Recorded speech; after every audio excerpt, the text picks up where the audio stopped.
ਪਰ ਸਾਰਿਆਂ ਨੂੰ ਮਾੜੀ ਕਰਦਾ ਇਧਰ ਵੇਖੋ ਜਨਾਬ ਆ ਸਾਡੇ ਭਾਈ ਨੇ ਇੱਕ ਬਾਈ ਤੋਂ ਆਏ ਨੇ ਜਨਾਬ ਤੇ ਅਸੀਂ ਸਾਰੇ ਇਕੱਠੇ ਹੋ ਕੇ ਜਨਾਬ ਆ ਭਾਈ ਨੇ ਮੇਰੇ ਦੋਸਤ ਨੇ ਸਰਦੀ ਦੇ ਤੋਂ ਆਏ ਨੇ ਸਾਡੇ ਕੋਲ ਬਦਲਾ ਲਿਆ ਤਰੈਨ ਮਾਦਾ ਪੜਾਈ ਨੇ ਅੱਜ ਇੱਕ ਨਹੀਂ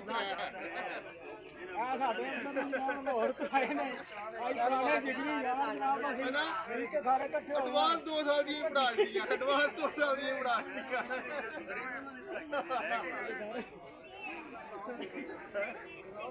ਉਹ ਸਾਰਾ ਕੋਈ ਲੜਦਾ ਚਾਹ ਨਹੀਂ ਤੈਨੂੰ ਪਤਾ ਕਿ ਮੇਰਾ ਨੱਕ ਬਣਾ ਕਿੱਥੇ ਚੱਲਣਾ ਭਾਈ ਯਾਰ